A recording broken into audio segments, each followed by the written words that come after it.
पूरा का पूरा मिसलीडिंग है, झूठ है।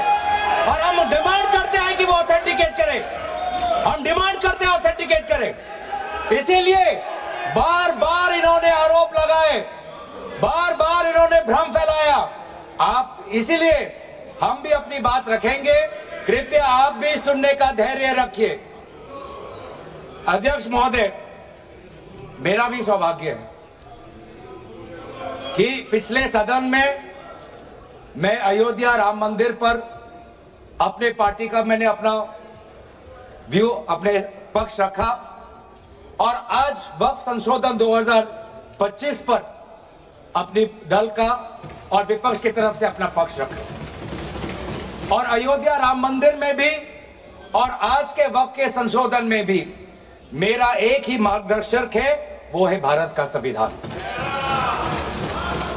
भारत का संविधान जो कहता है कि हमारा भारत में हर व्यक्ति को सामाजिक, आर्थिक और राजनीतिक न्याय, विचार, अभिव्यक्ति, विश्वास, धर्म और उपासना की स्वतंत्रता और साथ साथ में यह कहता है कि व्यक्ति की गरिमा और राष्ट्र की अखंडता सुनिश्चित करने वाली बंधुता। ये बिल आज इस संविधान के इस जो मूल जो ढांचा है उस पर आक्रमण है और इनकी जो पूरा जो भाषण था वो हमारे संविधान के इस मौलिक अधिकार पर, हमारे संघीय ढांचे पर एक आक्रमण था। आज इस सरकार का इस बिल के द्वारा 4 इनके मूल उद्देश्य। पहला मूल उद्देश्य है कि संविधान को कमजोर करना, टू डाइल्यूट द कॉन्स्टिट्यूशन। इनका दूसरा उद्देश्य है भ्रम फैलाना, to defame the minority communities of India. इनका तीसरा उद्देश्य है to divide the Indian society. हमेशा एक हमारे बीच में एक लिटिगेशन चलता रहे, मसला और बढ़ता जाए, ये उनका उद्देश्य है। और चौथा इनका उद्देश्य डाइल्यूट, डिफेम, डिवाइड, और चौथा इनका उद्देश्य है to disenfranchise the minority communities. आज माइनॉरिटी कम्युनिटीज के प्रति अपनी संवेदना जता रहे हैं। सर, कुछ हफ्ते पहले देश में विभिन्न जगहों में लोगों ने ईद की शुभकामनाएं एक दूसरे को दी। और क्या आपको पता है कहां इनकी डबल इंजन की सरकार ने लोगों को रास्ते पे ईद का नमाज भी पढ़ने नहीं दिया। और ये बात करेंगे आप अल्पसंख्यकों के प्रति अपनी संवेदना जताते हैं। मैं पूछना चाहता हूं कि आपके लोकसभा में कितने एमपीज अल्पसंख्यक हैं? पहले उसका विवरण दीजिए और फिर हमें बताइए कि आपके दिल में कितना संवेदना है। सर, मेरा तो मैंने जिस दिन भी ये बिल इंट्रोड्यूस हुआ उस दिन भी आदरणीय मंत्री को मैंने सुना और आज भी मैंने उनको सुना। जिस दिन उन्होंने इंट्रोड्यूस किया उस दिन भी अगर आप उनका स्टेटमेंट पढ़े तो उन्होंने कहा कि इसको बिल लाने से पहले बहुत विस्तार रूप से इस बिल की लाने के लिए चर्चा हुई थी। सर, पूरा का पूरा मिसलीडिंग। 2023 में सर सरकार 24 में आई, ये खुद 24 के बीच में इन्होंने अपना बिल लाया। 23 सन के वर्ष में 4 बार माइनॉरिटी अफेयर्स कमेटी की बैठक हुई। मुंबई में हुई 13 जुलाई, दिल्ली में हुई 21 जुलाई को, लखनऊ में हुआ 24 जुलाई को, दिल्ली में 2 बार हुआ 20 सितंबर और 7 नवंबर को। मैं आदरणीय सरकार से दरखास्त करूंगा कि इन 5 सरकारी मंत्री जो मीटिंग हुई मिनिस्ट्री ऑफ माइनॉरिटी अफेयर्स का, उनका मिनट्स टेबल पे रखे। एक भी मीटिंग में नया वक्फ अमेंडमेंट बिल चाहिए उसका जिक्र भी नहीं हुआ था। जिक्र भी नहीं हुआ। इनके मिनट्स हमारे पास हमने देखे जितने भी बार ministry of minority affairs meeting हुई, सब में वापसी पोर्टल को लेकर और विचार विमर्श हुआ था, लेकिन एक भी मीटिंग के माइन्यूट्स में एक भी स्टेटमेंट नहीं है कि हमें एक नया वक्फ अमेंडमेंट बिल चाहिए। तो मैं तो यही पूछना चाहता हूं कि अगर नवंबर 2023 तक मिनिस्ट्री ऑफ माइनॉरिटी अफेयर्स ने यह वाजे भी नहीं समझा कि नया एक बिल लाने की जरूरत है, मैं तो बस इतना ही पूछना चाहूंगा कि यह bill ministry of minority affairs ने बनाया या किसी और दूसरे विभाग ने बनाया? कहां से आया यह बिल? कहां से आया?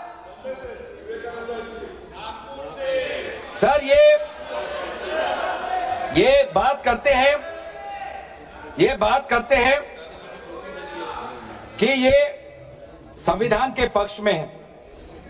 किस प्रकार से ये संविधान के विरोध में है, सर मैं बताना चाहूंगा। आर्टिकल इसका जो क्लॉज 3RA है और 3R1 है। इसका 3RA क्या है सर? 3RA ये कहता है any person showing or demonstrating that he is practicing Islam। देखिए सर, आज देश में अल्पसंख्यकों की ऐसी दशा हो गई कि आज सरकार को अपना धर्म का सर्टिफिकेट देना पड़ेगा। कितने दुख की बात है कि भारत एक सनातन धर्म का एक देश, 7000 पुराना, उससे भी पुराना ये देश, जिसमें हर धर्म और हर संस्कृति, हर परंपरा को हम सम्मान करते हैं। आज सरकार को ये हमें सर्टिफिकेट देना पड़ेगा कि हम किस धर्म को हम विश्वास रखते हैं। क्या ये दूसरे धर्मों से इस प्रकार का सर्टिफिकेट मांगेंगे कि आपका 5 साल हुआ या नहीं हुआ? ये सिर्फ इसी बिल में क्यों? ये संविधान के विरोध में नहीं है? ये आर्टिकल 26 के विरोध में नहीं है? सरकार क्यों धर्म के इस मामले में दखलंदाजी कर रही है कि आप इस धर्म का आप विश्वास करते हो कि नहीं हो, उसका पहले मुझे सर्टिफिकेट दो? ये किस प्रकार का न्याय बना रहे हैं? ये किस प्रकार का कानून हम बना रहे हैं? 3R1 क्या कहता है सर? इनका 3R1 जो आज इन्होंने हटा ही दिया है,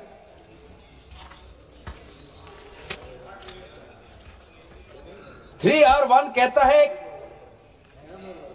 a waqf by user, but such waqf shall not cease to be a waqf by reason only of the user having ceased, irrespective of the period of such session। ये इसके हटाने की क्या जरूरत थी सर? ये हमारा बार बार विभिन्न जजमेंट के द्वारा ये पूरा वक्फ बाय यूजर और इसके बारे में विभिन्न जजमेंट आए। सर दिस एक जजमेंट पढ़ना चाहूंगा। M. Siddique, Ram Janmabhoomi, Muslim law does not require an express declaration of a waqf in every case. The dedication resulting in a waqf may also be reasonably inferred from the facts and circumstances of a case or from the conduct of the waqif। तो ये बार बार ये सब विभिन्न judgement के द्वारा वक्फ और ये जो पूरी इनकी जो परंपरा है, विभिन्न जजमेंट ने ताकत दी, और आज यही विभिन्न क्लॉजेस के द्वारा जजमेंट्स को भी और हाईकोर्ट के ताकत को भी ये कमजोर कर रही है। सर पहले वक्फ क्या है ये भी हमें समझना चाहिए। Waqf means the permanent dedication by any person of any movable और immovable property for any purpose recognised by the Muslim law as pious, religious, charitable. Sir आज ये क्या कहना चाहते हैं कि वही व्यक्ति जो प्रैक्टिसिंग इस्लाम कर रहा है 5 साल के लिए वही आ सकता है, जो इनका 3RA है, और जो सेक्शन 104 था, आज इन्होंने सेक्शन 104 हटाने के पक्ष में कहा, लेकिन सेक्शन 104 यही कहता है कि कोई भी व्यक्ति वक्फ कर सकता है। तो यही तो हमारा सेक्युलर नेचर है कि कोई भी व्यक्ति वक्फ कर सकता है। अब ये जो अधिकार है एक व्यक्ति का, आप उस अधिकार को आप क्यों छीन रहे हो? सिर्फ ऑप्टिक्स सर, इनको बाहर दिखाना है कि हम ये बहुत बड़ा काम कर रहे हैं। क्या इन्होंने कहा कि क्लॉज 9C में ये कहते हैं कि 2 महिला को हम ये इंक्लूजन कर रहे हैं? ये पहले भी था सर। अगर आप 1995 एक्ट पढ़े तो ये पहले भी था, उसमें ये भी था कि 2 से ज्यादा सदस्य महिला हो सकती थी। इन्होंने तो 2 पे ही कैप कर दिया। ये पहले से ही था, ये सिर्फ दिखावा। और इनका 3 और 4 में जो ये विशेष रूप से विडो, डिवोर्स वुमन और ऑर्फन की बात करते हैं, ये पहले भी था सर। ये पहले भी जो 3R है जिसमें वेलफेयर की उल्लेख है, उस वेलफेयर एंड अदर पर्पसेस में window, divorce woman and orphan पहले से ही उसमें समा जाता है। लेकिन इनको भ्रम फैलाना है, इनको भ्रम फैलाना है कि वर्तमान का जो एक्ट है वो महिलाओं के खिलाफ है। इनको भ्रम फैलाना है कि वर्तमान में महिलाओं को कोई भूमिका नहीं मिलती, ये इनका काम है। लेकिन कानून में सर पहले से ही ये सारे प्रावधान है, वो चाहे किसी विधवा का संरक्षण हो या महिलाओं को और समर्थन देना हो। सर रिफॉर्म की बात करते हैं, सर इनका क्लॉज 33 में जो रेवेन्यू आना चाहिए वो रेवेन्यू उन्होंने घटा दिया। पहले 7% का एक रेवेन्यू फॉर वक्फ बोर्ड आता था, आज इन्होंने 5% कर दिया, गिरा दिया। क्यों गिराया? क्या आप नहीं चाहते कि वक्फ बोर्ड और अच्छी तरीके से चले? आप नहीं चाहते कि उसमें नई टेक्नोलॉजी आए? अगर कहीं खामियां हुई भी है, माना कि कोई भी कानून इस देश का, कोई भी कानून परफेक्ट नहीं है, कोई भी कानून परफेक्ट नहीं है, माना कहीं कहीं प्रदेशों में खामियां हैं, वो चाहे केरल में हो, आंध्रा में हो, कर्नाटक में हो, पंजाब में हो, दिल्ली में हो, लेकिन सर आप चाहते हैं कि वो वक्फ बोर्ड, वक्फ ट्राइब्यूनल और अच्छी तरीके से चले, और ये चाहते हैं कि वक्फ बोर्ड और कमजोर हो, और इसीलिए जो रेवेन्यू वाला क्लॉज है 7% से 5% इन्होंने घटा दिया।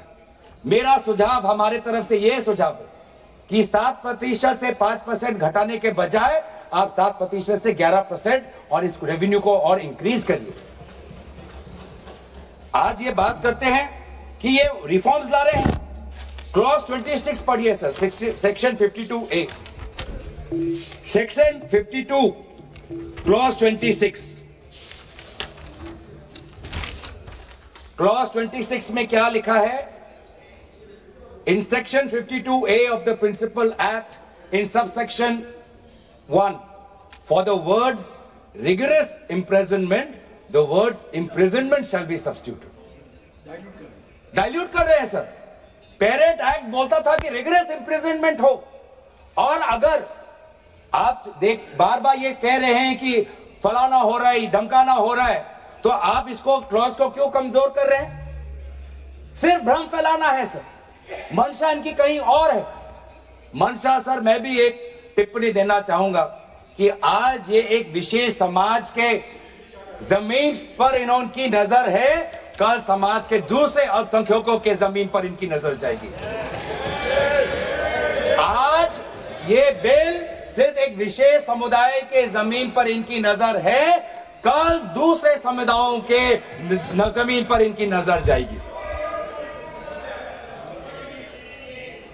बार बार ये बिल सर, इतना संशोधन की जरूरत है, ये मैं नहीं कहता कि संशोधन की जरूरत नहीं है। मंत्री महोदय ने बार बार इसका जिक्र किया कि ये बिल कितने बार इसका संशोधन हुआ। इसकी शुरुआत आप जहां से भी पकड़े, आप 1810, 1817, उसके बाद 1954, 1984, 1995, सच्चर कमेटी, रहमान कमेटी 2003। संशोधन चाहिए सर, मैं नहीं कहता कि हम संशोधन के विपक्ष में नहीं है, लेकिन संशोधन इस प्रकार का हो जिससे बिल का रूपायन, जिससे बिल और ताकतवर बने। और इन्होंने ऐसे संशोधन लाए हैं जिससे बिल से इस देश में और यहां पे समस्या बढ़ेगी, और मसले बढ़ेंगे, और लिटिगेशन होगा। सर ये इनका क्लॉज 40A पढ़िए सर, इनका clause 40A, section 107, on and from the commencement of the Waqf Amendment Act 2025, the Limitation Act 1963 shall apply to any proceedings. Sir इससे पहले आप जितने बार भी आप इतिहास में जाए, हर बार, क्योंकि ये वक्फ, ये जो प्रक्रिया है, जब से हमारे देश में इस्लाम आया तब से ये प्रक्रिया चल रही है। बहुत से ऐसे कब्रिस्तान है जहां पे कोई पेपर्स नहीं है, कागज नहीं है, लेकिन जजमेंट है, जजमेंट इनके पक्ष में है। और आज बार बार हमने कहा है कि लिमिटेशन एक्ट इसको बढ़ाया जाए, क्योंकि ये प्रैक्टिकल एक समस्या है, लेकिन आज ये नहीं चाहते। क्यों? क्योंकि ये चाहते हैं कि अलग अलग देश के अलग अलग कोने में यहां केस लगे, वहां केस लगे, यहां केस लगे। तो जो भी हमारे यहां पे एक भाईचारा का एक वातावरण है, उस भाईचारे के वातावरण को ये तोड़ना चाहते हैं। ये इनकी राजनीतिक उद्देश्य है। सर, ये बात करते हैं कि किस तरह से ये इन्होंने बोर्ड का डाइल्यूशन किया है। क्लॉज 44 कहता है कि ये जो सेक्शन 110 है वो पूरी तरीके से हटा दिया है। सेक्शन 110 क्या है? Section 110 sir, powers to make regulations by the board, ये पूरा हटाना चाहते हैं। उसमें क्या लिखा है पेरेंट एक्ट में? द बोर्ड में with the previous sanction of the state government, मतलब राज्य सरकार की अनुमति के द्वारा बोर्ड कुछ नियम बना सकते हैं। इन्होंने पूरा वो हटाने की कोशिश कर रहे। क्लॉजेस एफ और जी ये हटाने की कोशिश कर रहे। राज्य सरकार के पावर्स या जी कम करने की कोशिश कर रहे। आप क्लॉज 43 पढ़िए, इसका सेक्शन 109, जिसमें क्लॉज 1A और क्लॉज 4 ओमिट करता है। सेक्शन 109 क्या है? सेक्शन 109 है power to make rules, the power of the state government to make rules. इसमें भी आप ये कटौती लाने की कोशिश कर रहे हैं। क्लॉज 1A क्या कहता है? Other particulars which the report of the survey commissioner में कंटेन अंडर क्लॉज F। इसमें स्टेट गवर्नमेंट सर्वे कमिश्नर के पक्ष में कुछ नियम बना सकते हैं, वो पावर आप हटा रहे हैं। Clause 4, the manner of election of members of the board by means of a single vote, आप ये हटा रहे हैं। इलेक्शन की प्रक्रिया आप हटाना चाहते हैं और आप रिफॉर्म की बात करते हैं। सर, आप ये देखिए 83(9), आज बार बार ये एक भ्रम फैलाया जा रहा है कि हाईकोर्ट का कोई भूमिका नहीं है। एक भ्रम फैलाया जा रहा है कि जो वक्फ का जो ये एक ट्राइब्यूनल का जो ऑर्डर आता है वही है, उसके बाद हाईकोर्ट पावरलेस है। ऐसी बात नहीं है। आप पेरेंट एक्ट पढ़िए। आप पेरेंट एक्ट में अगर सेक्शन 83 पढ़ेंगे, पेरेंट एक्ट में सेक्शन 83(9), उसके बाद क्या लिखा गया है? provided that a high court may on its own motion or on the application of the board or any person aggrieved call for and examine the records relating to any dispute and may confirm or reverse the decision। ये power high court में parent act में है ही 2013 के संशोधन के बाद। तो क्यों बार बार आप ऐसा एक भ्रम फैला रहे हैं कि हाई कोर्ट का कोई रोल नहीं है? अगर कहीं अन्याय हुआ है, अगर कहीं अन्याय हुआ है, चाहे दक्षिण में हो, उत्तर में हो, उत्तर पूर्वांचल में हो, पश्चिम में हो, तो सेंट्रल गवर्नमेंट के पास वो पावर्स हैं। सेंट्रल गवर्नमेंट के पास under section 97 of the parent act आपके पास पावर है कि कहीं अगर नाइंसाफी हो तो वो आपके पास सेक्शन 97 के द्वारा आप स्टेट बोर्ड को आप डायरेक्शन दे सकते हो। मैं पढ़ूं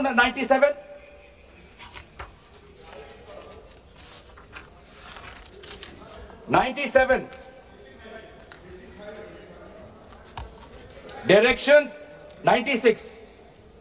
96 for the power of the central government to regulate secular activities of OCF, powers 97 directions by state government subject to any directions issued by the central government under section 96, the state government from time to time give to the board such general or specific directions as the state government thinks fit।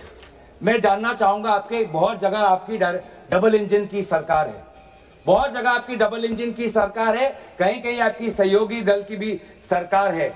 आपने पिछले 10 साल में कितने बार इस section 97 का आपने इसका इस्तेमाल किया? कहीं भी आप अगर नाइंसाफी हुआ तो कितने बार आपने सेक्शन 97 का आपने इस्तेमाल किया? उसका बोलिए, फिर जाके बोलिए कि ये जो पेरेंट एक्ट है ये कमजोर एक्ट है। पूरी ताकत दी हुई है। अगर कहीं गलती हुई है, कहीं सुधारना है, हमारी संवेदना है, वो चाहे केरला में मवम की बात हो, संवेदना है हमारी, पर आपके पास भी वो ताकत है। आपने कितने बार इस ताकत को आजमाया? सर, आज आप देखिए कितनी दुख की बात है। सेक्शन 64 क्लॉज 29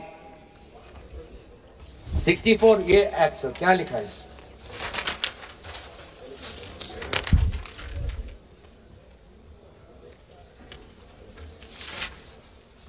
इसमें क्या लिखा है? न्यू एक्ट में section clause number 29L, clause number 29L में लिखा है कि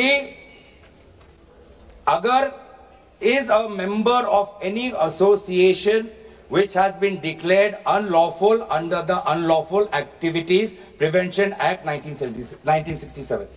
यूआपा आपने लाए, ठीक है? आप कहीं रिगरस प्रेजेंटमेंट को उसको सिंप्लीफाई करके प्रेजेंटमेंट लाना चाहते हैं और कहीं आप यूआपा का संशोधन लाना चाहते हैं, आपका हक है।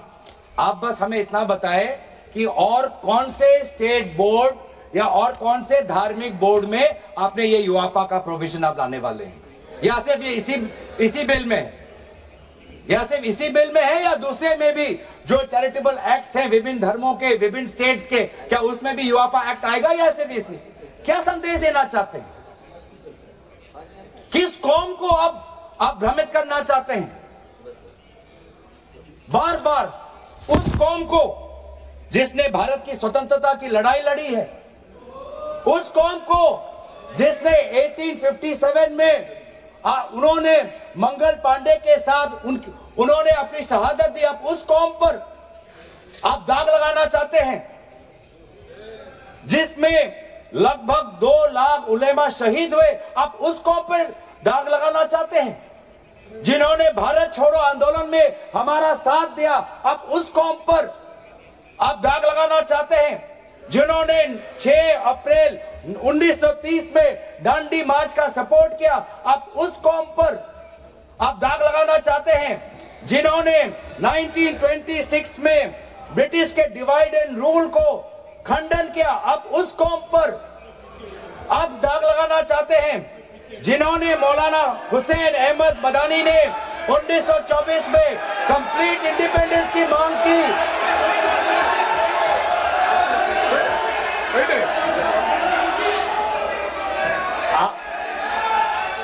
जब आप लोग भारत छोड़ो आंदोलन का समर्थन नहीं कर रहे थे, उस कौम ने भारत छोड़ो आंदोलन का समर्थन किया। तो अंग्रेजों को मर्सी पिटीशन लिख रहे थे, वो माल्टा में 3 साल और इजिप्ट में उन्होंने शहादत दी। आप किस कौम पर दाग लगाना चाहते हो जिन्होंने 1924 में जिन्ना के 2 नेशन की थ्योरी को पूरी तरीके से नकारा, आप उस कौम पर लगा रहे हो? सर यही है इनका डिवाइड एंड रूल, यही है इनका डिवाइड एंड रूल। बहुत लोग पूछते हैं सर हमारा राष्ट्रवाद क्या है? सर हमारा राष्ट्रवाद, nationalism for us is being United in our shared love for our Bharat Mata and the mutual respect for her culture, language, dress, food and religion. It is the love for our national flag, the Tiringa, जिसकी सम्मान आपने नहीं की थी. It is the sacrifice of the Indian freedom movement, जिसमें आपने भाग नहीं लिया.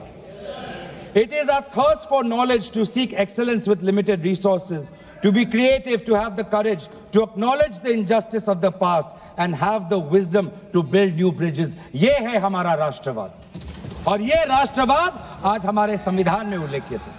तो सर बार बार ये सरकार कहती है ये माइनॉरिटीज के पक्ष में है, लेकिन जब अमेरिका से माइनॉरिटी कमीशन का रिपोर्ट आता है कि माइनॉरिटीज के साथ नाइंसाफी होती है तो इनको दुख होता है. जब यूएस का रिलीजियस कमीशन का रिपोर्ट आता है तब इनको दुख होता है. सर बार बार ये जो ऑप्टिक्स की बात कर रहे हैं, ये क्लॉज 42 सेक्शन 108A इन्होंने डिलीट कर दिया है. ये कहते हैं कि कैसे ओवरराइडिंग प्रिंसिपल कैसे आ सकता है. मंत्री महोदय को ओवरराइडिंग प्रिंसिपल से आपत्ति है. पहले सबके लिए सेक्शन 108 क्या है सर पढ़ लेते हैं. आपके लिए भी है, हम तो जेपीसी में थे.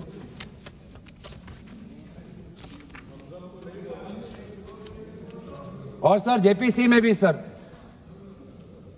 सर दुख की बात करनी पड़ेगी सर कि जेपीसी में ये कहते हैं कि सबका इन्होंने राय सुना, लेकिन आपको भी पता है विपक्ष के द्वारा एक भी संशोधन को इन्होंने स्वीकार नहीं किया। ये किस प्रकार का,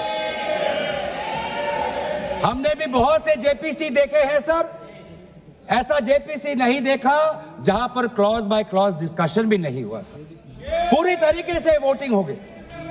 एक मिनट माननीय सदस्य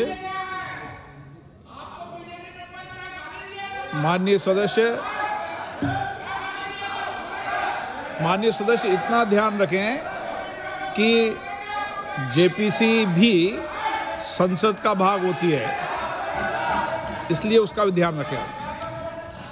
सर इन्होंने जेपीसी की बात की, अगर इन्होंने ये नहीं करते कि जेपीसी में बहुत विस्तार रूप से चर्चा हुआ तो मैं भी नहीं करता।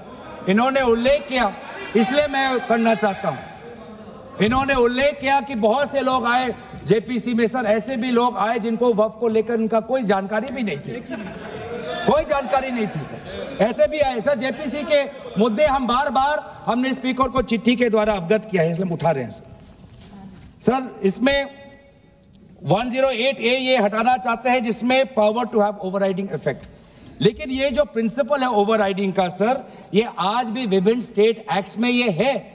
तेलंगाना के एक्ट में आज भी ओवरराइडिंग प्रिंसिपल है, तमिलनाडु के एक्ट में आज भी ये ओवरराइडिंग प्रिंसिपल है, आज भी आरटीआई एक्ट में, इंफॉर्मेशन टेक्नोलॉजी एक्ट में 2000 में, नालसा जैसे यूनिवर्सिटी में ये ओवरराइडिंग प्रिंसिपल है। तो इसीलिए आपको सिर्फ यहां पर आपको ओवरराइडिंग प्रिंसिपल से आपको मुश्किल है, लेकिन जो दूसरे एक्ट्स में जो ओवरराइडिंग प्रिंसिपल है सेक्शन 108A के द्वारा सिमिलर प्रोविजंस है, उसमें आपको तकलीफ नहीं है सर। मैं भी अपने जैसे इन्होंने हमारे कुछ दोस्तों को सलाह दी, मैं भी इनके कुछ दोस्तों को सलाह देना चाहता हूं सर। क्लॉज 40A सेक्शन 107 जो लिमिटेशन एक्ट जो हटाया गया है सर, आंध्र प्रदेश के एक्ट में ये लिमिटेशन एक्ट ऐसा ही एक लॉ है जैसे पेरेंट एक्ट में है। तो मैं भी इनके आंध्र प्रदेश के सदस्यों को मैं कहना चाहता हूं कि जो प्रोविजन आपके आंध्र प्रदेश के एक्ट में है, आज वैसे प्रोविजन ये सरकार हटाने वाली है। आपको भी बाद में आंध्र प्रदेश में अपनी जनता को उत्तर देना पड़ेगा।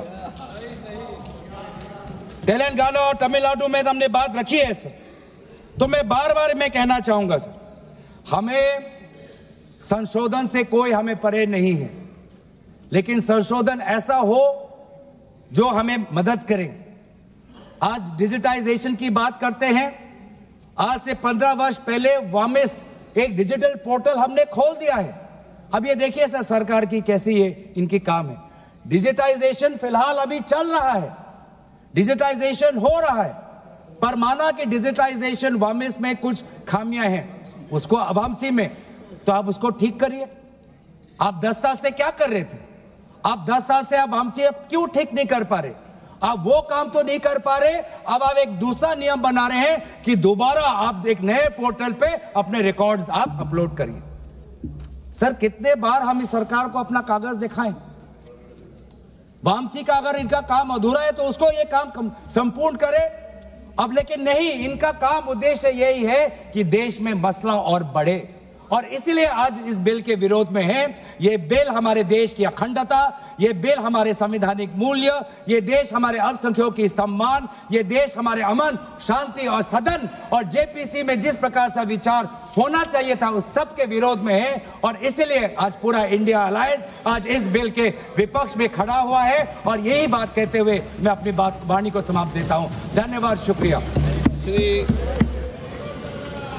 रविशंकर प्रसाद।